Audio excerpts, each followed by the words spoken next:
오늘 수업할 내용은 평형상수의 결정이고요. 실험 목적은 평형상태 및 평형상수의 의미를 이해한다가 첫 번째고, 두 번째가 르 샤틀리에의 원리 및 비어-람버르트 법칙을 이해한다. 실험하는 원리에 대한 내용은 르 샤틀리에의 원리고요. 결과 처리에 사용하는 법칙은 비어-람버르트 법칙입니다. 그 착화합물인 FeSCN 이가라고 되어 있지만 사실은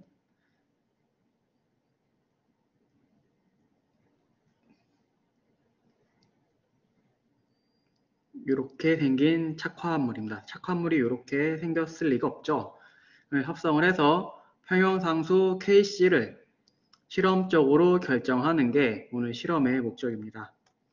그러면 우선 화학 평형에 대해서 알아야겠죠. 화학 평형을 알아보면은 화학 반응에 있어서 정반응과 역반응의 속도가 같아져 겉보기에 화학 반응이 일어나지 않는 것처럼 보이는 상태라고 정의되어 있습니다. 그리고 화학 평형에 도달하게 되면은 온도, 압력 등 외부 환경을 변화시켜주지 않는 이상 변하지 않고요. 반응물과 생성물의 농도도 변하지 않습니다. 이걸 좀 더 살펴보면 여러분들이 지금까지 화학 반응을 배웠을 때는 이쪽이 반응물이죠. 반응물이고 생성물인데 그냥 이렇게 된다고만 배웠을 거예요. 그냥 반응물이 반응을 해서 생성물이 된다까지 배웠는데 이제 화학 평형의 관점에서 보면은 이것보다 좀 더 확장된 개념을 배우는 거죠. 생성물에서도 반응물이 될 수도 있다.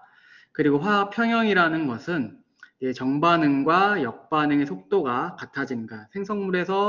반응물에서 생성물로 되는 속도와 생성물에서 반응물로 되는 속도가 같아지는 지점을 우리는 화학 평형이라고 한다라고 정의를 할 수가 있습니다.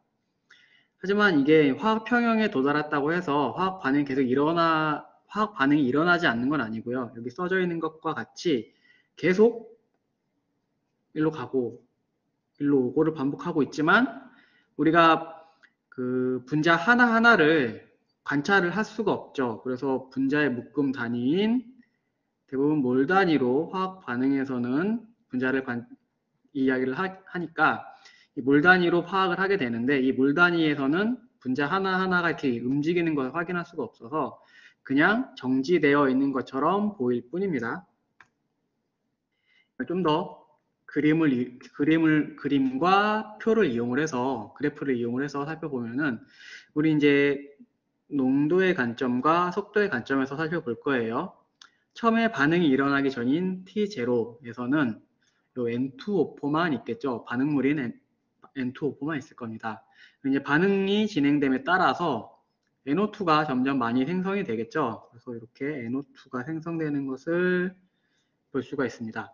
그리고 화학 평형에서는 이제 아까 설명드렸듯이 N2O4에서 NO2로 되는 과정과 NO2에서 N2O로 다시 돌아오는 과정이 같아지는 그러한 지점이 이제 화학 평형이 될 거고 이 상태가 이제 우리가 두 개의 동적 평형을 반응물과 생성물의 동적 평형을 이루고 있기 때문에 변화가 없는 상태로 관찰이 될 거다라고 설명을 했는데 이 그래프를 이용을 해서 오른쪽에 있는 그래프를 이용을 해서 한번 다시 살펴보죠.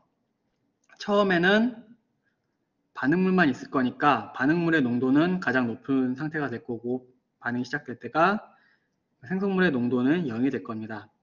반응이 진행됨에 따라서 반응물은 계속 이렇게 줄어드는 상태의 그래프가 그려질 거고 생성물은 점점 생성되니까 농도가 진해지는 상태로 진행이 될 겁니다. 하지만 화학 평형에 오면은 이제 동적 평형을 이루는 거죠. 생성물이 생성되는 속도와 반응물이 다시 생성물로 되는 그러니까 반응물이 생성물이 되는 속도와 생성물이 다시 반응물로 돌아가는 속도가 같아지는 지점이기 때문에 농도의 변화가 이렇게 없는 그래프가 그려질 것입니다. 반응 속도도 마찬가지가 되겠죠. 처음에는 이렇게 생성물의 반응 속도가 줄어들다가 평형점이 되면은 아까 말했듯이 반응물이 생성물이 되는 속도랑 생성물이 반응물이 되는 속도가 같아지니까 이렇게 같은 점에서 이렇게 기울기 변화가 없이 일정하게 이동을 하게 될 것입니다. 그래서 여기서 한 가지 살펴볼 점은 그러니까 반응 속도가 어느 정도 있다는 거잖아요. 그러니까 이렇게 가는 속도와 가는 속도가 0이 아니고 똑같은 속도를 이루고 있다라는 것을 이 그래프로도 다시 한번 확인을 할 수가 있습니다. 평형 상수를 한번 살펴보면은 가역적 화학 반응이 특정 온도 조건에서 평형 상태에 도달했을 때 반응물과 생성물의 농도 관계를 나타낸 상수입니다.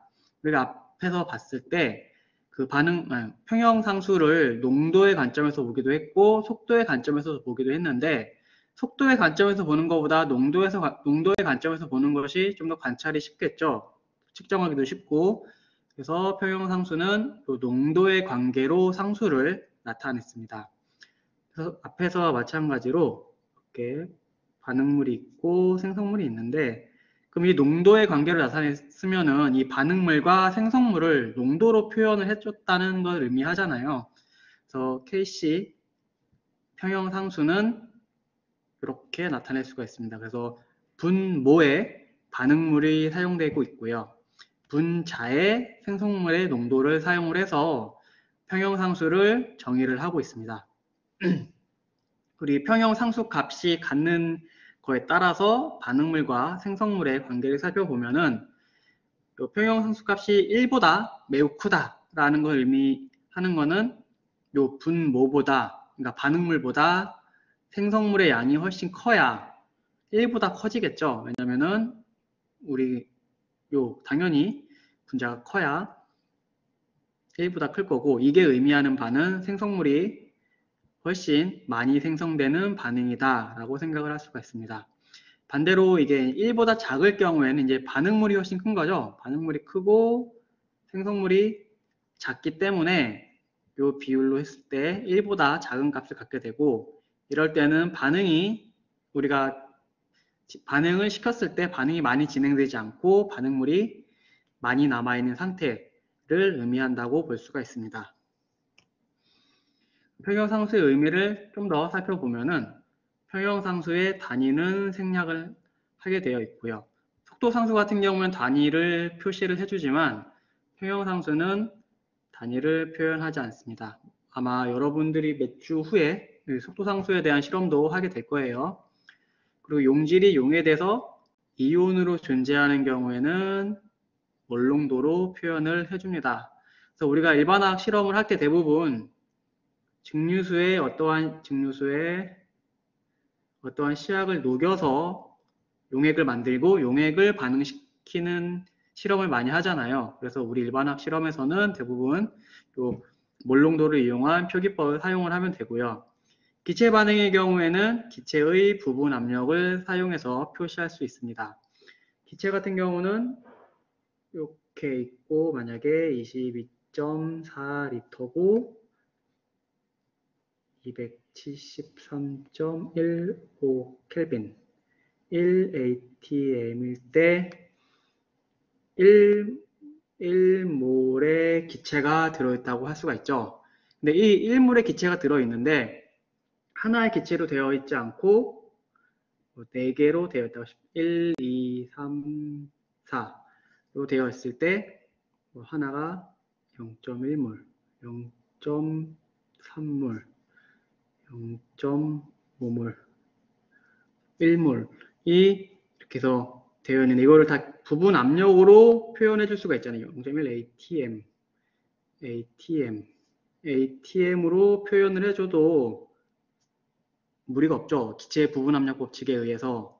그래서 이렇게 기체 같은 경우에는 몰농도로 표현하기가 쉽지가 않기 때문에 왜냐하면 용액이 녹아있는 상태가 아니니까 기체의 부분 압력으로 표현을 해줄 수가 있습니다. 순수한 액체와 고체는 평형식에 포함하지 않아요. 그래서 그냥 순수한 증류수 H2O 포함하지 않고요. 우리가 저번 시간에 실험을 했던 KOH 같은 것도 고체로 있으면은 평형식에 포함하지 않습니다. 당연하겠죠. 왜냐하면은 이 순수한 고체 같은 경우에는 물에 녹아서 이온 상태가 되어 있는 것도 아니고 기체 상태라 기체 부분 압력으로 표현해 줄 수 있는 것도 아니니까 마땅히 표현해 줄 방법도 없죠. 사실 생각해 보면은 이런 것들은 그러니까 평형상수에 포함하지 않습니다. 역반응의 평형상수는 정반응의 평형상수의 역수이다. 이것도 어찌 보면 당연하겠죠. 우리가 어떠한 반응에 반응물과 생성물이 있다고 했을 때 평형상수는 요 V1과 V2의 요건 나중에 속도상수니까 이렇게 반응물과 생성물의 농도로 표현한다고 되어 있는데 이제 여기서는 역반응이라는 것은 요 생성물이 반응물이 되는 거고 반응물이 생성물이 되는 걸로 우리가 기준을 다시 바꾼 거잖아요. 그러면은 분자가 분모 자리로 오고 분모가 분자 자리로 올 거니까 그 우리가 구했던 평형 상수의 역수를 가지게 될 겁니다. 뭐 당연한 말이에요, 이거는. 평형 상수는 일정 온도에서 단 하나의 값만 가지고 있습니다. 그래서 온도에 따라 평형 상수 값은 다 달라요. 그래서 우리가 어떤 평형 상수를 구할 때 이 온도를 안다는 것은 굉장히 중요합니다. 그다음에 이제 평형 상수를 논하려면은 르샤틀리에의 원리를 빼놓고 논할 수가 없죠. 왜냐하면 이 반응이 어떤 방향으로 진행될 것인가, 뭐 농도가 어떻게 변할 것인가를 나타내주는 굉장히 중요한 원리이기 때문에 르샤틀리에의 원리를 한번 살펴보면은 연력학적으로 평형 상태에 있는 게 이미 평형 상태에 있는 겁니다. 평형 상태에 있을 때 외부로부터 어떠한 작용이 가해졌다. 그러니까 어떤 평형 상태가 외부의 자극에 의해서 깨지는 상태가 되는 거죠. 다시 비평형으로 간 상태가 되고 그러면 평형은 그 작용의 영향을 약화시키는 방향으로 변화한다. 외부로부터 자극이 온 것을 다시 완화시켜주는 방향으로 평형이 진행된다라고 생각을 하시면 될 것 같아요. 말은 조금 어렵고 애매할 수 있는데 이 반응을 통해서 한번 살펴보죠. 만약에 N2O4가 이제 분해가 돼서 NO2로 변하는 과정이 있다고 했을 때 반응물인 N2O4를 넣어주게 되면 평형 상태에 있다고 가정을 하고 N2O4를 추가로 첨가를 하는 겁니다. N2O4를 첨가를 하면은 반응물의 양이 더 많아졌죠. 반응물의 양이 많아졌으니까 당연히 생성물이 생성되는 방향으로 반응이 진행이 될 겁니다.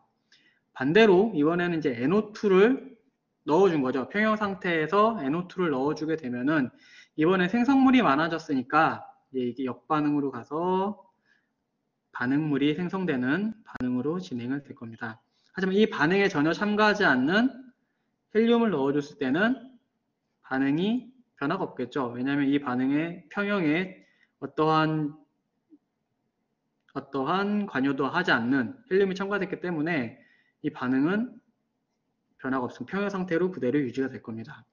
그리고 반응 용기를 감소시키면은 이 두 개가 이제 각각 그냥 표준 상태에 있다고 생각을 했을 때 이거는 1리터, 2리터면 부피가 2배가 되죠. 그러니까 부피가 줄어들게 되면은 부피를 감소시키는 방향으로 가기를 원할 거고 그러면은 NO2에서 마찬가지로 역반으로 N2O4로 가는 방향이 진행이 될 겁니다. 그 온도를 증가시키면 흡열 반응이니까 당연히 정반응으로 진행을 하겠죠. 근데 여기서 한 가지 주의해서 봐야 할 점이 이 평형상수의 값이 반응물을 첨가하거나 생성물을 첨가했을 때 또는 용기의 부피를 감소시켰을 때는 변화하지 않았지만 온도를 변화시키면은 평형상수 값이 변한 것을 확인을 할 수가 있습니다. 그래서 아까 말했듯이 평형상수를 말을 할 때는 반드시 온도를 제시를 해줘야 되고요. 그리고 이 온도에 따라서 하나의 평형상수 값만 가지고 있습니다. 그걸 좀 더 자세하게 설명을 할게요. 왜냐면은 제가 작년에도 이거를 설명을 해 봤는데 학생들이 헷갈려 하는 부분이 좀 있더라고요. 아까 말했듯이 비평형, 그러니까 반응물만 있을 때 비평형 상태였다가 이제 평형 상태로 오게 되는 거죠. 평형 상태로 오고 여기서 다시 비평형 상태로 만들어 주게 되면은 다시 평형 상태에 도달하게 됩니다.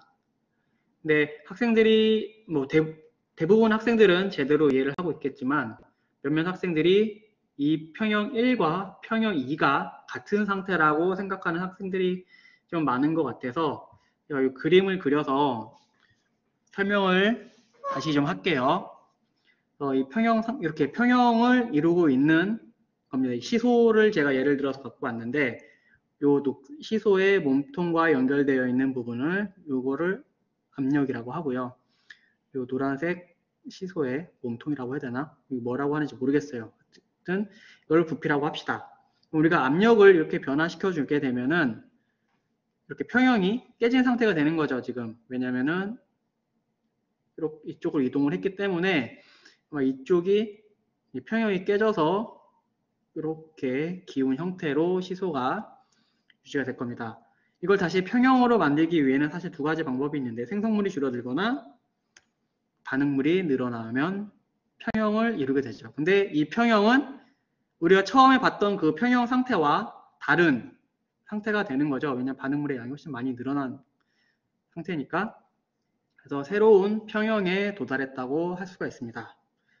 또 다른 예를 들었을 때는 이번에는 이 바의 몸통의 크기가 늘어났죠. 이 상태에서도 이제 평형이 이제 이쪽으로 기울어져 있는데, 이걸 다시 원래대로 제가 이 식은 무시하세요. 제가 그리다 보니까 이 식과 관계없이 잘못 그려져서 지금 무시하시고, 반응물이 이제 줄어들거나 다시 생성물이 늘어나는 형태로 반응이 진행이 돼야 평형에 도달할 것입니다. 그래도 이 평형도 아까와 마찬가지로 평형 1과도 다르고 평형 2와도 다른 평형이 되는 거죠. 그래서 이것도 새로운 평형에 도달했다고 할 수가 있습니다. 그래서 어떠한 르샤틀리의 원리에서 평형을 이룬 개에 어떠한 자극을 줘서 평형을 깨뜨렸을 때 원래의 처음 상태로 돌아가는 것이 아니고 그 깨진 조건까지 포함을 해서 새로운 평형 상태로 돌아간다고 생각을 하셔야 정확하게 이해를 하고 있는 겁니다.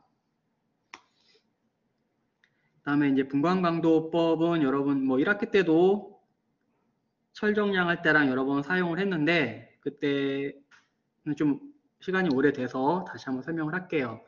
단색광을 시료 물질에 투사해서 그 시료가 흡수한 빛의 정도를 측정하는 방법을 분광강도법이라고 합니다. 요거는 굳이 말만 길게 써 있고 해서 설명할 필요는 없을 것 같아요. 제가 말로 그냥 설명을 할게요.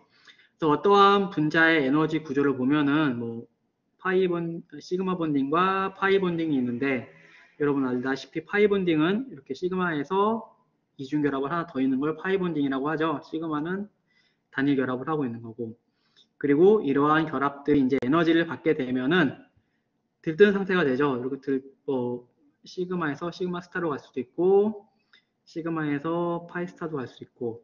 근데 이러한 원자들이 들뜨기 위해서는 에너지를 받아야 하는데, 이 에너지 갭만큼에 해당하는 빛을 줘야만 들뜰 수가 있습니다. 그래서 우리가 어떠한 빛을 줬을 때 빛이 흡수됐냐, 어떠한 파장에서 빛이 흡수됐냐, 흡수되지 않았냐를 가지고 이 분자가 어떠한 분자인지를 확인할 수 있는 게 정성 분석이고요. 파장으로 이게 흡수됐는지 안 흡수됐는지를 확인함으로써 이 분자를 확인할 수 있는 게 정성 분석입니다. 그리고 이 정성 분석을 마친 후에 이 파장을 이용을 해서 얼마나 흡수됐냐를 확인하는 게 정량 분석입니다. 왜냐하면은 이러한 분자들이 많으면은, 그러니까 농도가 진한 용액에 통과시키면은 훨씬 많이 흡수가 될 거고, 농도가 연한 용액에 통과시키면은 적게 흡수될 거잖아요. 그 양으로 비교를 하는 게 정량 분석이라고 합니다. 그래서 분광강도법은 사실은 정성 분석을 할 수도 있고요, 정량 분석도 할 수가 있습니다. 기기적 원리를 한번 간단하게 살펴보면은, 우리가 다 빛을 사용할 거기 때문에 빛을 내줄 수 있는 광원이 먼저 있어야 합니다.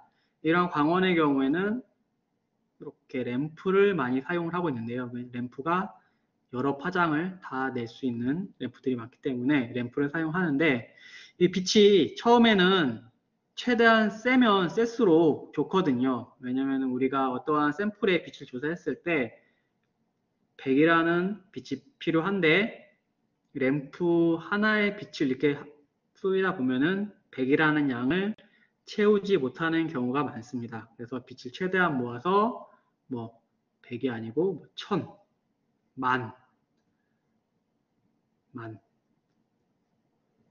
이렇게 만들어서 사용을 하고 있어요. 왜냐면은 없는 빛을 만들기는 거의 불가능하거나 굉장히 힘든데 이렇게 센 빛은 이제 필터를 이용을 해서 줄이는 거는 굉장히 쉽기 때문에 최대한 센 빛을 만들어서 이제 사용을 하게 됩니다. 그래서 이렇게 콜리메이터라고 해서 센 빛을 모아주는 역할을 해주는 렌즈를 사용을 하고 있고요.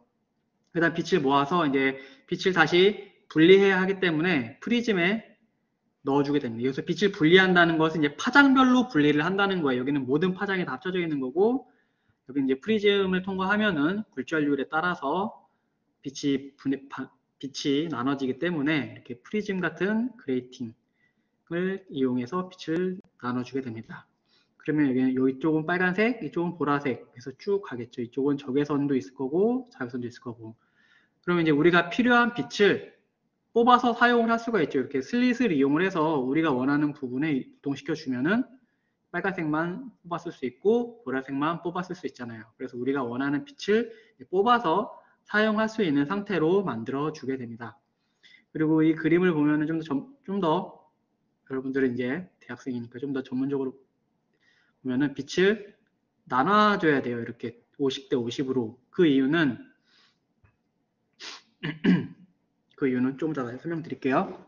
이제 빛이 50대 50으로 나눠지고 50으로 나눠진 빛이 샘플을 통과해서 검출기로 들어가겠죠. 그럼 빛이 우리가 어떠한 빛이 쪼여졌을 때 흡수가 일어났으면은 빛의 양이, 빛의 세기가 달라지는 거잖아요. 근데 이 빛 하나만 있으면은 얘가 얼마나 약해졌는지, 그러니까 얼마나 흡수당했는지를 확인시켜줄 비교군이 없는 거죠. 그래서 이렇게 빛을 하나 나눠서 샘플을 통과하지 않았을 때 빛과 비교함으로써 이 샘플을 통과한 빛이 얼마나 약해졌는지를 확인을 하고 그걸 그래프로 그리면은 이렇게 그래프가 그려지는 거죠. 그래서 요 슬릿의 위치에 따라서 파장이 얼마인지를 다 알 수 있으면은 그 파장별로 빛이 얼마나 흡수됐는지를 확인을 할 수가 있습니다. 그리고 이제 확인을 했으면은 사실 우리가 알고 싶은 건 빛이 얼마나 흡수됐는지가 아니고 그 샘플 안에 어떠한 물질이 얼마나 있는지, 농도가 얼마나 되는지를 알고 싶은 거죠. 그래서 흡광도를 이용을 해서 입실론 BC라는 식을 이용을 하면은 우리가 알고 싶어하는 용액의 농도를 확인을 할 수가 있습니다.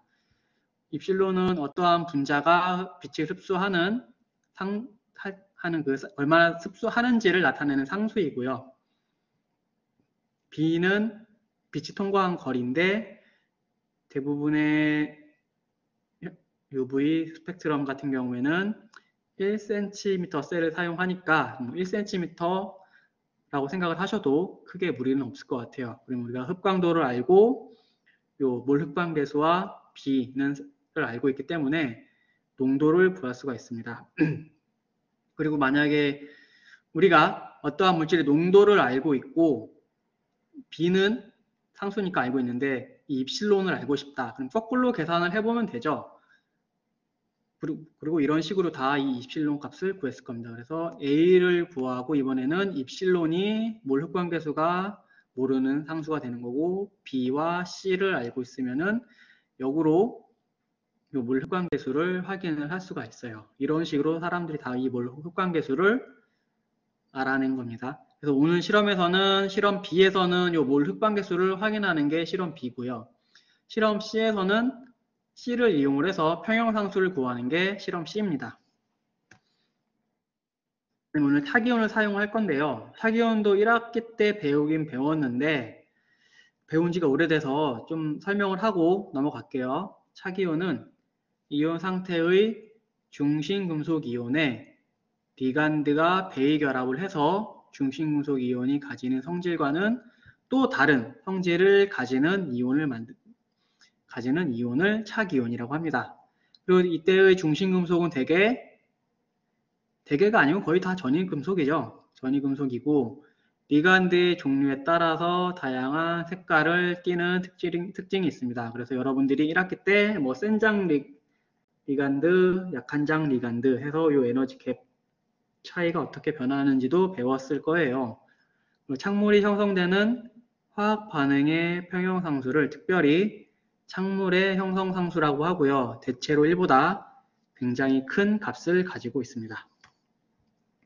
그럼 전이금속에 대해서 간단하게 살펴보면은 전이금속은 주기율표의 d 오비탈을 가지고 있는 금속 원소입니다. 당연히 d 오비탈 다 가졌다고 전이금속이 아니고요. d 주기율표 보면은 이렇게 생겼잖아요. 이렇게 이쪽은 뭐 알칼리 금속이고 알칼리 토금속, 이쪽은 이제 비금속, 이쪽이 금속이죠. 그래서 이 부분에 해당하는 금속들을 전이금속이라고 생각을 하셔도 크게 무리는 없을 것 같아요. 그리고 뭐 내부 전이금속은 4F 랑탄음족과 5F 악티늄족이라고 되어 있는데 이거는 무기화학을 배우지 않는 이상 굳이 뭐 몰라도 크게 문제는 없을 거라고 생각을 합니다.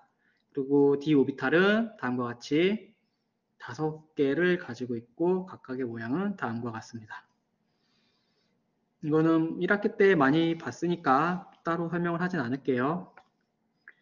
전이금속의 특징을 살펴보면은 한 가지 이상의 산화 상태를 가지고 있습니다. 우리가 지금까지 일반 화학 실험을 할 때 사용했던 여러 가지 분자들은, 그러니까 원자들은 하나의 산화 상태만 갖고 있었죠. 뭐 수소는 플러스 1, 산소는 마이너스 2 이런 식으로 하나의 산화 상태만 가지고 있었는데 여기 전이금속에서는 굉장히 많은 산화 상태를 가질 수가 있습니다.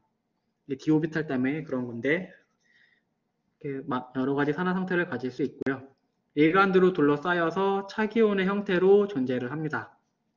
차기온 형성 시 전이금속의 d 오비탈의 성격에 의한 대부분의 전이금속 화합물들은 색깔을 띠고 있습니다. 아까 말했듯이 이렇게 5개의 오비탈이 대부분 뭐 6배의 착물일 경우 이런 형태를 띠고 있는데 뭐 구조마다 좀 에너지 갭이나 형태는 달라요. 일반적인 경우가 이렇게 돼 있죠. 근데 리간드가 어떠한 리간드가 붙어 있냐에 따라서 뭐 약한장 리간드, 센장 리간드 이렇게 나뉘게 되죠. 그리고 이렇게 빛이 흡수돼서 전자가 들뜨면서 색깔이 나타나는 것이라고 1학기 때 배웠을 거예요. 정확히 색깔은 이 흡수된 빛에 보색되는 색깔로 나타난다 라고 아마 일반학 시간에 1학기 때 배웠던 일반학 시간에 배웠을 겁니다. 그래서 이게 이제 전이금속 화합물들의 색깔이죠. 그래서 여러 가지 금속 원소에 따라서 금속 원소에 따라서 다를 수도 있고 이렇게 어떠한 리간드와 결합하고 있느냐에 따라 색깔이 다를 수가 있는데요. 크롬 같은 경우에는 똑같은 이 앞에 부분이 똑같음에도 불구하고 이렇게 전이금속 리간드가 몇 개 붙었냐 그리고 어떠한 리간드가 붙었냐에 따라서도 색깔이 달라질 수가 있습니다.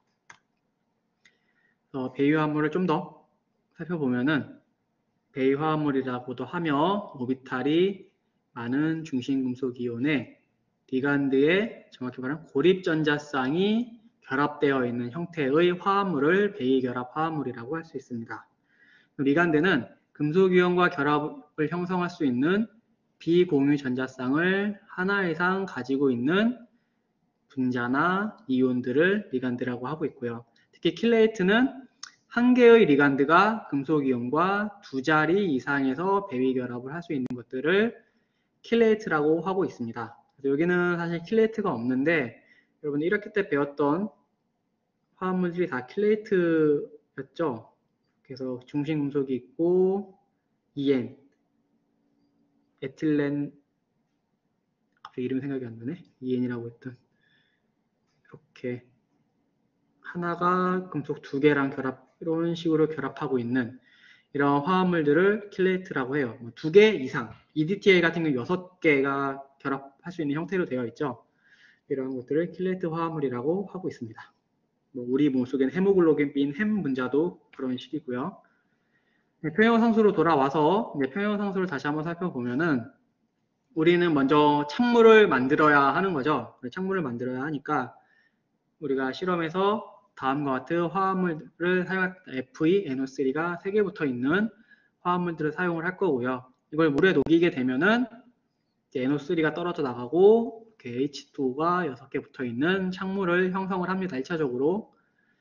그리고 여기에 SCN을 넣어주게 되면은 이 창물의 H2O 하나가 SCN으로 이렇게 치환이 되게 되고요.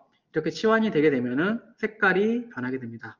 색깔이 변했다는 것은, 창물에서 색깔이 변했다는 것은 흡수되는 파장이 달라졌다는 것을 의미를 하죠. 그래서 원래는 300나노미터 정도에서 흡수 파장이 있었는데 창물이 형성되면은 이렇게 긴 쪽으로, 파장이 긴 쪽으로 이동을 해서 447나노미터에서 최대 흡수 파장을 가지게 되고요. 이때 H2O만 있는 창물 1로 합시다. 창물 1에서 흡수 파장이 별로 없기 때문에 우리가 흡광도를 이용을 해서 창물 2의 농도를 확인하는데 크게 무리가 없습니다. 그러면 이제 우리가 농도를 확인을 했으면은 어떤 식으로 평형상수를 결정할지도 한번 살펴봐야 되잖아요.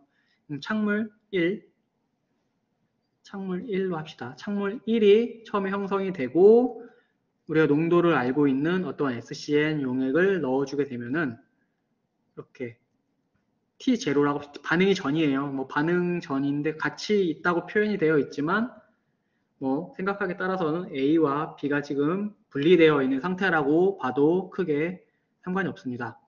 그래서 우리가 어떤 농도의 시약을 이용을 해서 용액을 만들었기 때문에 초기에 철3가가 아니고 요 창물 1과 SCN-의 농도를 계산을 할 수가 있죠. 그리고 이 두 개의 용액이, 그러니까 이 두 개의 분자가 반응을 하지 않았기 때문에 우리가 알고 싶어하는 창물의 농도는 0이 될 겁니다.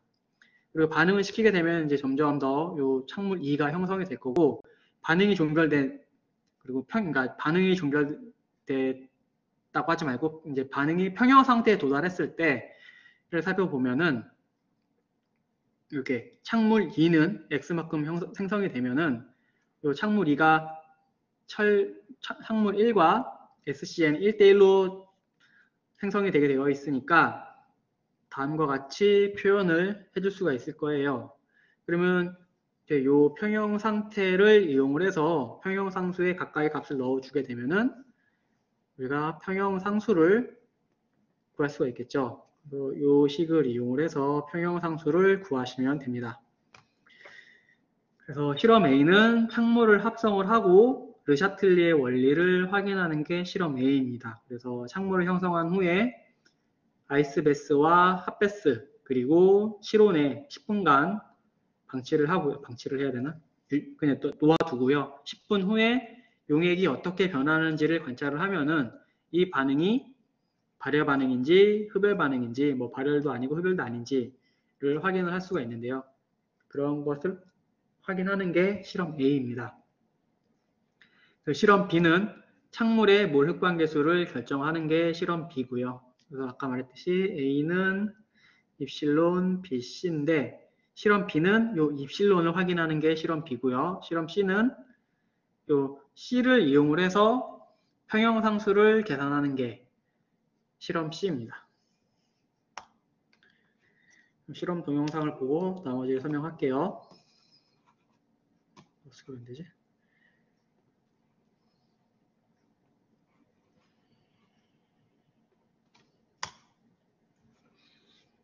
실험 목적은 넘어가고 시약을 준비를 해야겠죠. 각각 용액 3개를 사용할 건데요. 아이언 나이트레이트 0.1몰을 만들기 위해서는 10.1g을 정량한다고 되어 있는데 사실 0.1몰을 몇 밀리리터 만드냐에 따라 사용되는 양이 다를 수 있잖아요. 여러분들이 만약에 어떠한 실험을 할 때 이 용액이 몇 몰, 몇 밀리리터를 만드는지 확인을 하고 계산을 해서 용액을 만드시면 됩니다.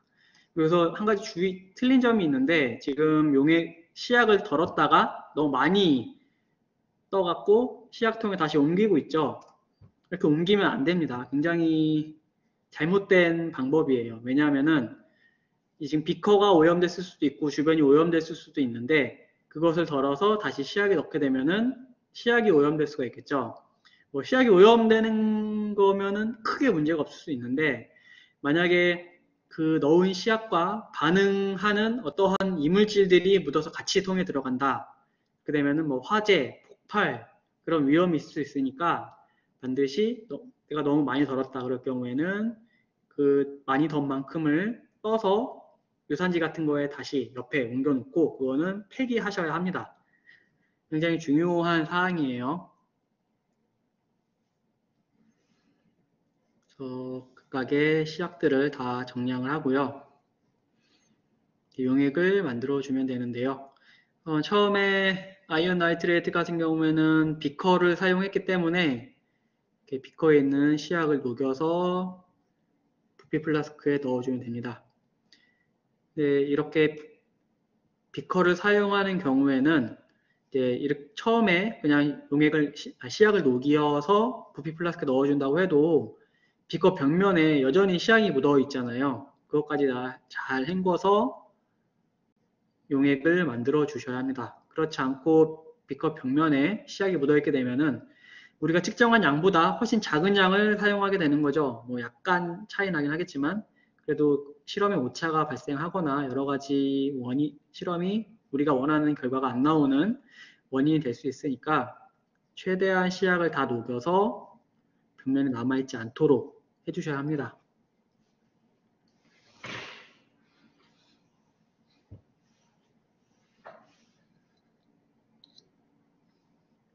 그리고 증류수를 넣거나 뭐 다른 용액을 플라스크에 넣을 때는 이렇게 지금 같은 방법으로 사용을 하면 안 되고요. 비커에 증류수를 옮기거나 뭐 눈금 실린더 같은 거에 옮겨서 플라스크에 넣어 주셔야 합니다. 저렇게 사용하면 안 돼요.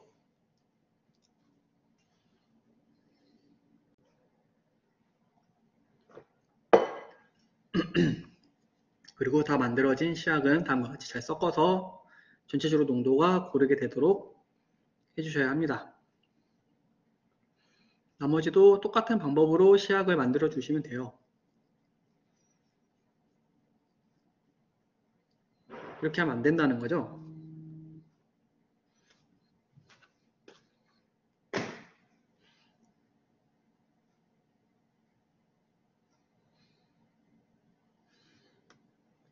또 이렇게 만드시면 되고요. 마지막으로 소듐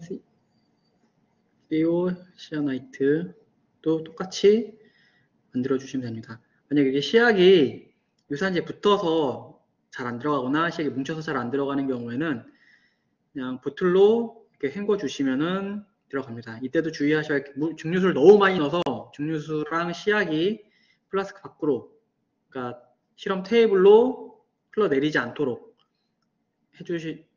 해주셔야 하고요. 그 외에는 그냥 앞에 방법과 마찬가지로 그렇게 해주시면 됩니다.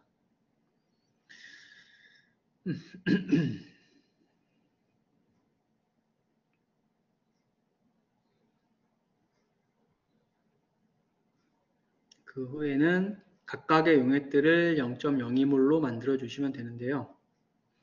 그래도 뭐 0.1몰을 2ml 취하고 100ml 부피 플라스크에 넣어서 희석시킨다 라고 되어 있지만 사실 그냥 M1, V1은 M2, V2 그러니까 용액을 희석시킬 때 사용하는 공식을 이용을 해서 내가 갖고 있는 용액이 몇 몰인지 확인을 하고 내가 만들고 싶은 용액이 몇 몰, 몇 밀리리터인지 확인을 해서 계산을 해서 사용하시면 됩니다. 왜 다 이렇게 만들었지? 참, 이해가 안 되네.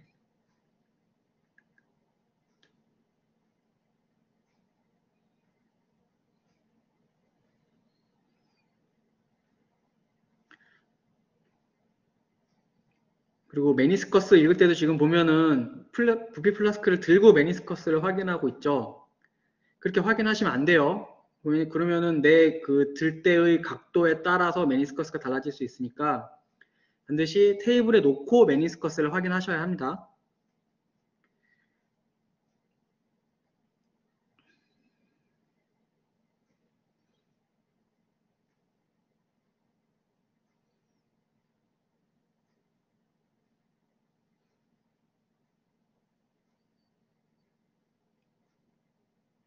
보시면 플라스크를 들고 메니스커스를 확인을 하죠.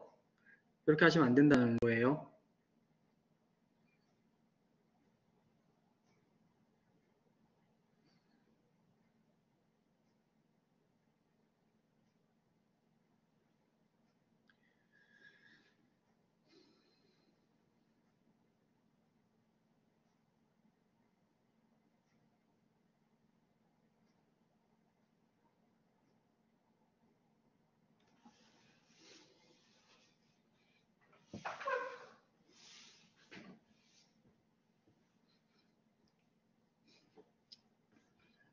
그래서 3개의 용액을 만들고요. 실험 A를 진행하시면 됩니다.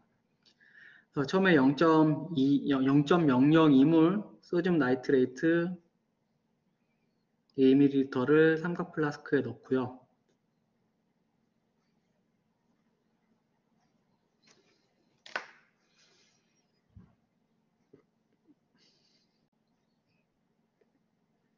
그다음에 0.002몰 아이언 나이트레이트 소용액을 8ml를 첨가를 합니다. 실험 A 같은 경우에는 용액을 넣는 순서도 주의해서 하셔야 좀 더 실험 결과가 잘 나와요. 물론 A뿐만 아니라 C도 똑같은 용액을 사용할 건데 C에서도 A와 같은 순서로 넣어주셔야 실험 결과가 더 정확하게 나옵니다.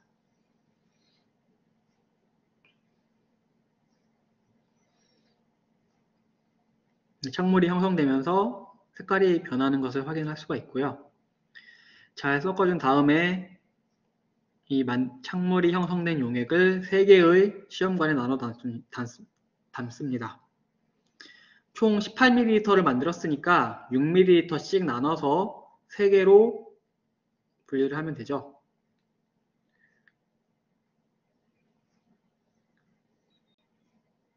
그래서 3개의 시험관에 잘 나눠 담고요. 사실 용액의 양은 조금씩 달라도 상관이 없습니다. 우리가 이걸 뭐 반응을 시킬 게 아니고 이 반응이 어떤 반응인지를 확인하는 실험이기 때문에 용액이 조금씩 달라도 크게 문제는 없어요.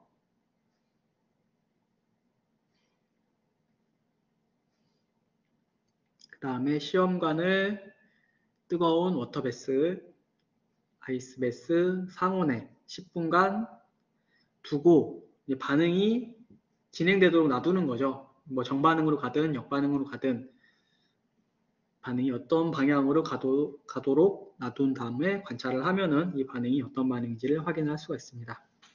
실험 B는 우선 용액 A를 제조를 하셔야 합니다. 0.02몰 NaSCN 수용액 10ml와 0.1몰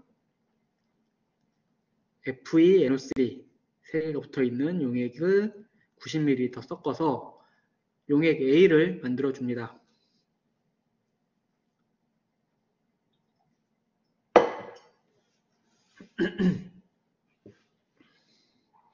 지금 같은 경우도 비커 같은 거에 덜어서 옮겨야 되는 거죠. 원래는 눈금 실린더로 옮겨도 되고.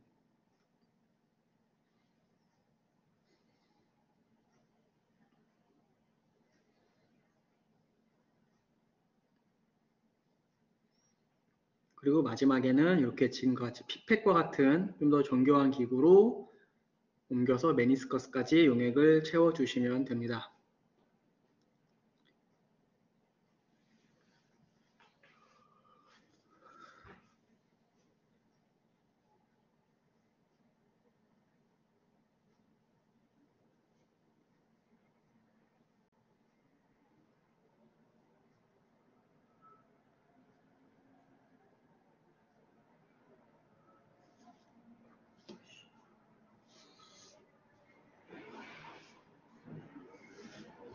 그리고 용액을 잘 만들었으면은 다음과 같이 잘 섞어서 농도가 고르게 해주셔야 하고요. 용액 A와 B를 섞어서 6개의 용액을 만들어주면 되는데 용액 A는 방금 전에 만든 용액을 용액 A라고 하고요. 용액 B는 아까 0.1몰 FeNO3 3개 붙어있는 용액을 용액 B라고 해서 그 2개의 용액을 비율을 조절을 해서 각각 농도가 다른 용액 6개를 만들어 줍니다. 이렇게 되면 창물의 농도가 각각 다 다른 게 만들어지는 거죠.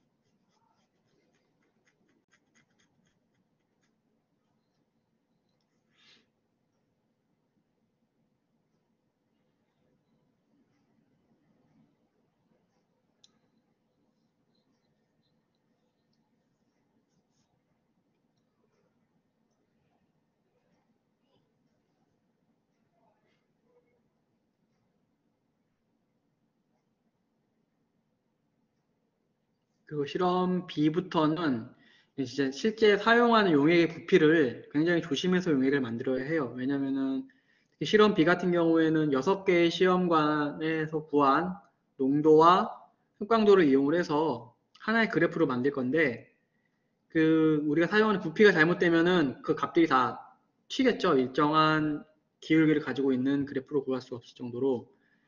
그러면은 실험이 엉망진창이 되니까 반드시 사용하는 부피를 잘 확인을 해서 실험을 하셔야 합니다. 그 다음에 각각의 용액들을 큐벳에 담은 다음에 흡권 강도계를 이용을 해서 측정을 해주시면 되는데, 이때 주의하셔야 할 점이 UV 셀에 불투명한 면과 투명한 면이 있습니다. 빛이 투명한 면을 통과하도록 셀을 잘 넣어주셔야 정확한 결과를 얻을 수가 있어요. 싱글 웨이브랭스로 선택을 하고 우리가 찍을 셀을 선택을 한 다음에 파장을 선택을 하고 측정을 하시면 됩니다.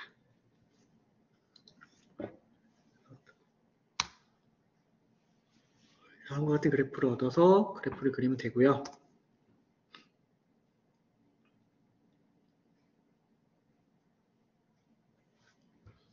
그 다음에 실험 C는 이렇게 3가지 용액, 처음에 실험 A에서 사용했던 용액이죠.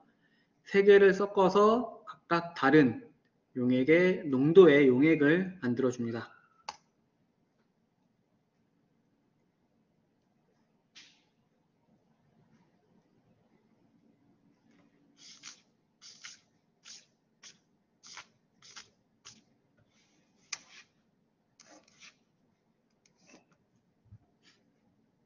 초기 농도는 우리가 이제 맨몰 용액 농도를 얼마나 사용했는지 아니까 초기 농도를 다 계산을 할 수가 있겠죠.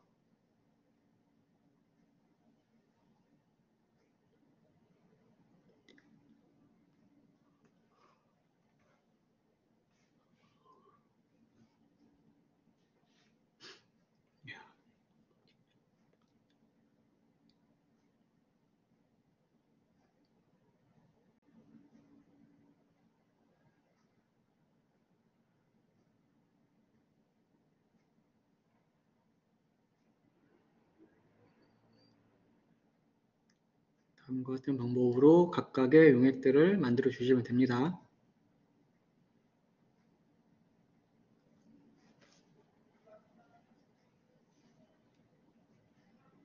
실험 C는 실험 B 때와 마찬가지로 셀을 선택을 하고 우리가 찍을 파장을 선택한 다음에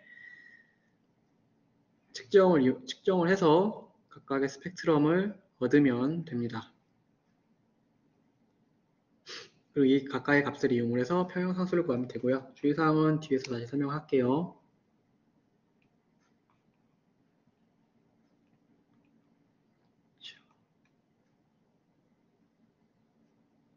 그래서 실험 A는 0.1몰 용액을 0.02몰로 희석시켜서 사용을 하면 되는데요. 용액을 넣는 순서는 NaNO3, FeNO3, 3, NaSCN 순서대로 넣어주시면 됩니다.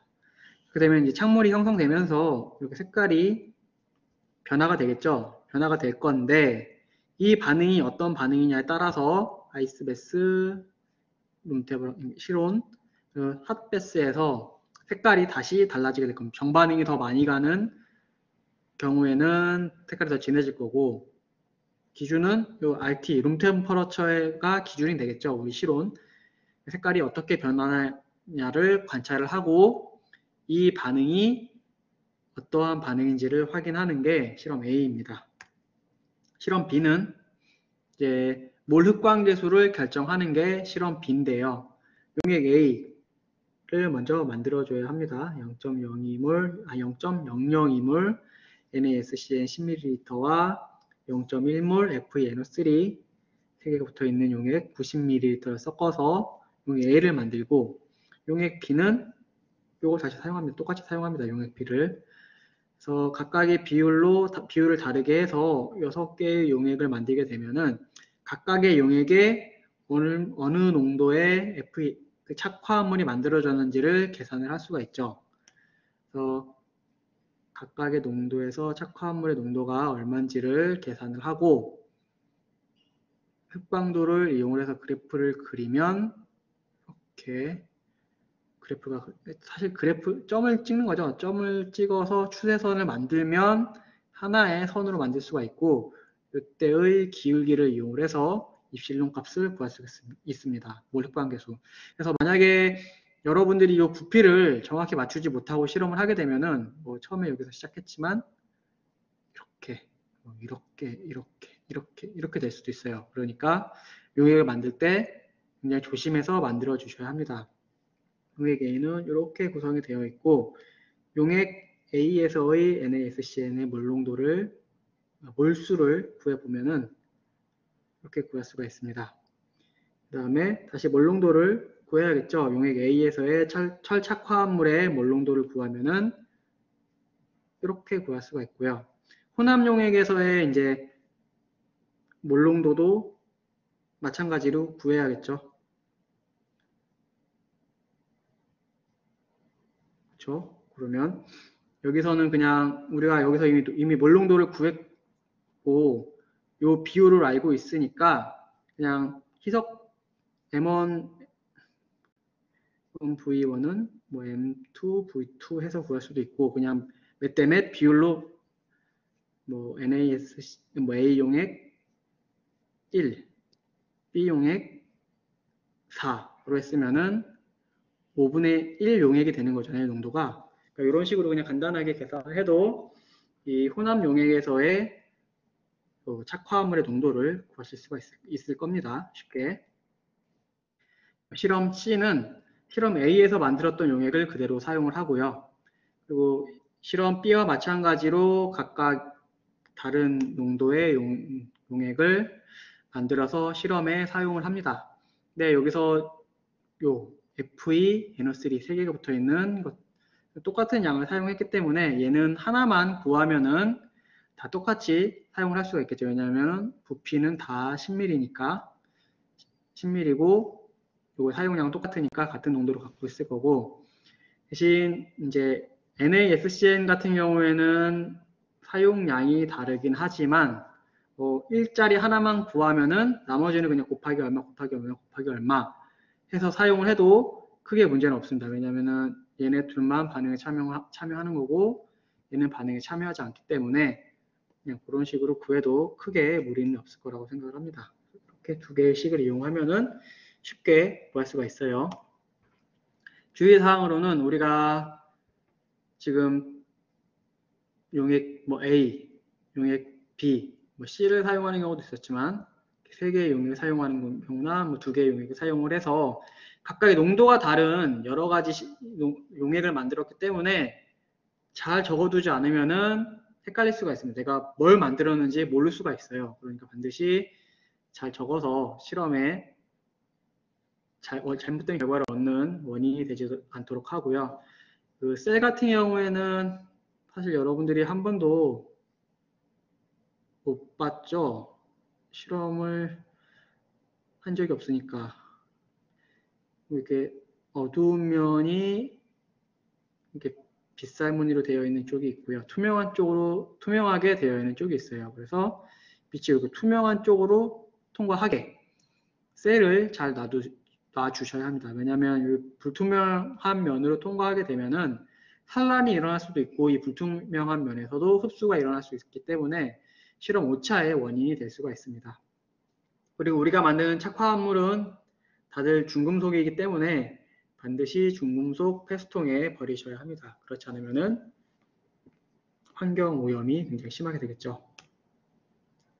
결과 처리를 살펴보면은 시험관 1, 2, 3, 뭐 뜨거운 워터베스, 상온, 아이스베스 색상이 어떻게 되는지 기준은 아까 설명드렸듯이 이 2번 상온을 기준으로 색깔이 뭐 더 진해짐, 연해짐 그런 식으로 써주셔도 되고 각각의 색깔을 써주셔도 됩니다.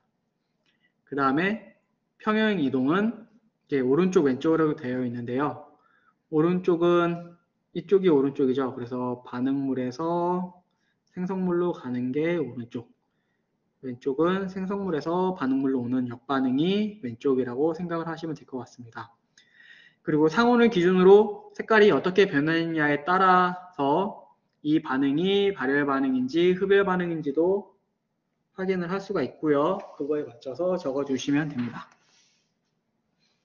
그 다음에 용액 B는 아까 설명드렸듯이 그 흡강도와 각각의 농도를 이용을 해서 농도는 이 두 개를 이용을 하면은 구할 수가 있죠. 그리고 앞에서 A용액이 뭐고 B용액이 뭔지 이미 알고 있기 때문에 이것을 이용을 해서 각각의 농도를 구하고 흡강도를 이용을 하면은 X축이 농도, 여기가 흡광도, 그리고 저번 시간에 그렸듯이 그 추세선을 그려서 그래프를 그려주게 되면은 Y는 AX 플러스 B가 나올 거고 이 기울기를 이용을 해서 이 값을 적어 주시면 됩니다.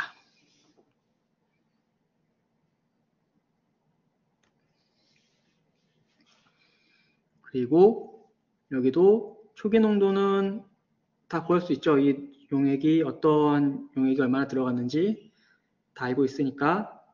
그리고 아까 식을 보여드렸으니까 그 식을 이용을 해서 구하시면 되고요. 흡광도는 그냥 측정 값이니까 이렇게 나오겠죠. 그리고 아까 B에서 구한 입실론 값을 이용을 하면은 요 평형 농도를 구할 수가 있습니다. 평형 농도가 결국은 요 창물의 농도가 되는 거니까 평형 농도를 구하면은 평형에서의 SCM-와 철 3가, 정확히 말하면 V OH2 3가 이렇게 되나? 이렇게 요거죠, 요거의 값을 구하는 거죠. 구할 수가 있는 거죠. 왜냐면은 여기서 요 값을 빼면은 요게 나올 거고 여기서 이걸 빼면은 요게 나올 거니까 그런 식으로 구해서 평형 상수를 구하고 평균값을 구하고 오차율을 구하면 됩니다. 여기 레퍼런스는 여기 있어요. 여러분 책에도 나와 있을 겁니다. 토의는 반응지수 Q를 정의를 하고 반응지수와 평형상수의 관계에 따라서 나타나는 화학평형의 이동 방향을 설명을 해라. 화학평형, 그러니까 평형상수는 K는 반응물과 생성물의 농도로 나타낸다고 했고 이때는 이제 농도 변화가 없는 상태를 이용을 해서 구한다고 설명을 했잖아요.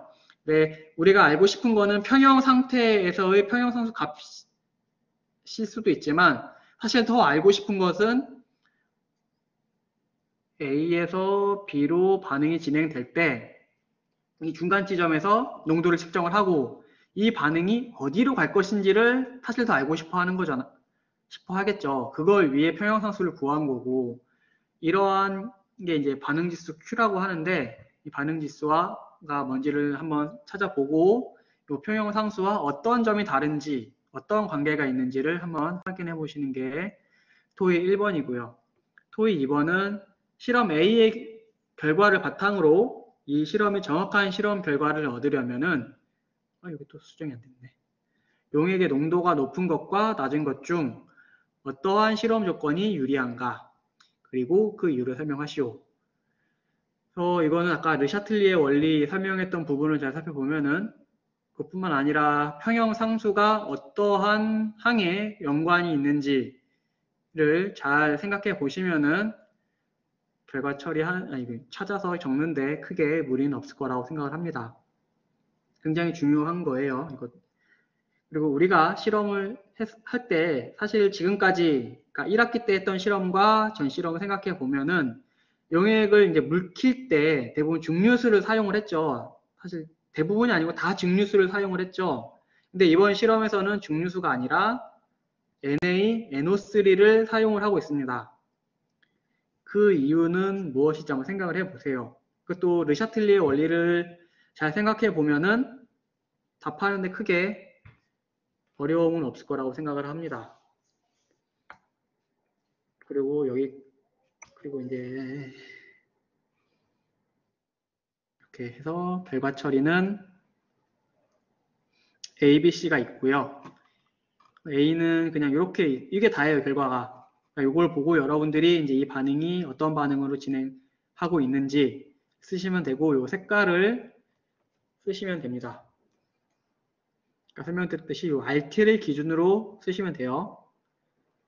그리고 여기 아래 보면 A, B, C가 있는데 실험 B 같은 경우에는 원래 6개가 되어 있죠. 여러분 결과 처리에.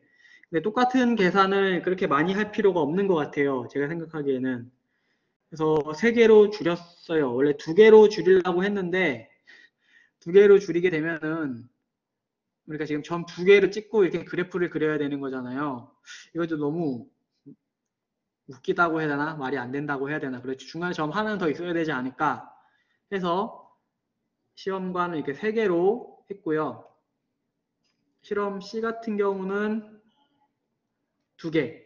2개인데 여기 시험관은 그 시험관 우리 용액 만들 때 비율 있잖아요. 요 비율. 시험관 1, 2, 3 시험관 1, 2, 3, 4, 5. 그 1번, 3번이에요. 꼭 그거를 감안해서 실험을 하셔야 합니다.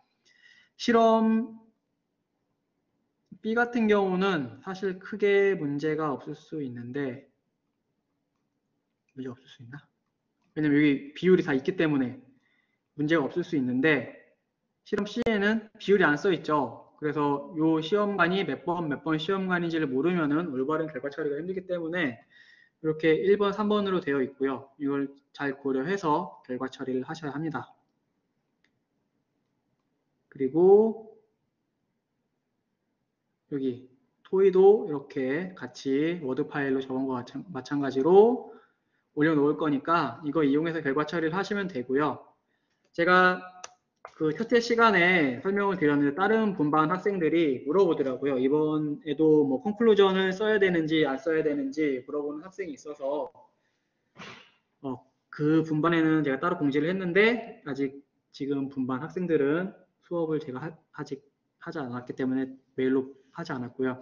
제가 보고서를 뭐 컨클루전을 써와야 하는 경우나 뭐 특별히 써와야 하는 경우는 공지를 따로 할 거예요. 뭐 공지를 하거나 수업 시간에 얘기를 하거나 해서 뭐 컨클루전을 이번 실험은 써오세요. 그렇게 말씀을 드릴 거니까 그렇게 따로 말하거나 공지를 하지 않는 이상 그 저번 주에 보내드렸던 그 공지사항 1 있죠. 보고서 공지사항 1.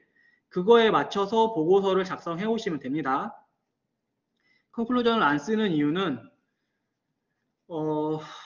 여러분들이 실험을 하지 않았기 때문에 이 동영상만 보고 실험이 어디가 틀렸는지 알 수도 대부분 모르는 게 정상이겠죠. 어떤 오류를 범했는지를 모르는 게 정상이고 사실 실험 그 컨클루전에는 그 오류뿐만 아니라 이론적으로 해석을 해서 이렇게 이 실험에는 이런 오류가 날 수가 있다 라고 생각할 수 있는 부분을 제가 사실 토의에 다 적고 있는 거예요. 그럼 여러분들이 컨클루전에 써왔으면 좋겠다고 하는 아니면은 컨클루전은 말고도 좀 추가로 생각해서 이거 왜 다른 때는 이렇게 했는데 C같이 다른 때는 왜 중류 썼는데 이번에는 왜 NaNO3를 사용하지?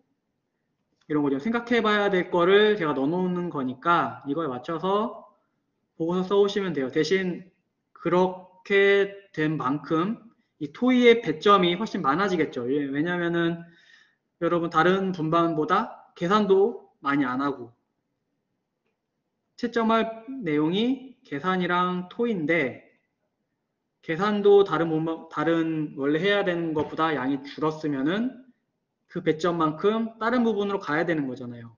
그러면 토의 부분에 와 있는 거겠죠, 그 배점이.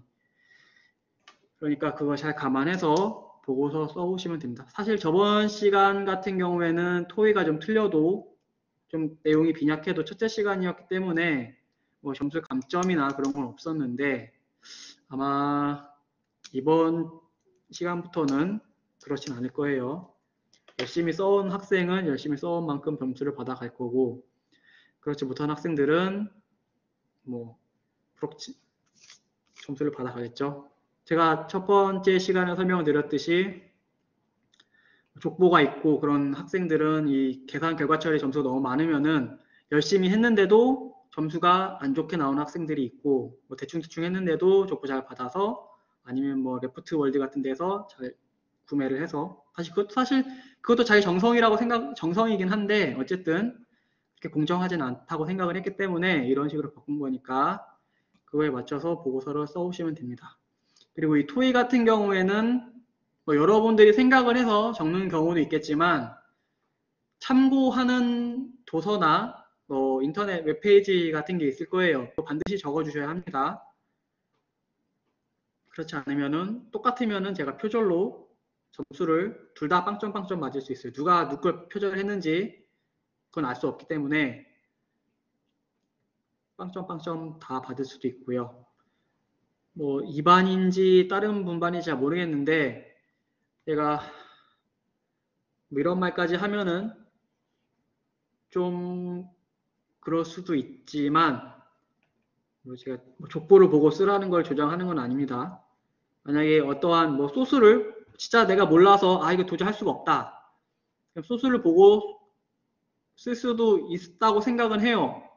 근데 그게 최소한 맞는지 안 맞는지는 확인을 하세요. 이분만이 아니었던 것 같아. 어쨌든 그 받아서 썼는데 계산 결과의 값들이 막 뒤죽박죽 되는 값인 경우가 있어요. 절대 나올 수 없는 저번 시험 같은 경우 절대 나올 수 없는 온도로 계산을 해놓은 학생들도 있고 그런 거는 반드시 확인을 하세요. 그런 경우에도 빵점이 나갈 수가 있습니다. 제가 하고 싶은 말은 다 한 것 같아요. 뭐지 이거는? 혹시 질문 있는 학생 있으신가요?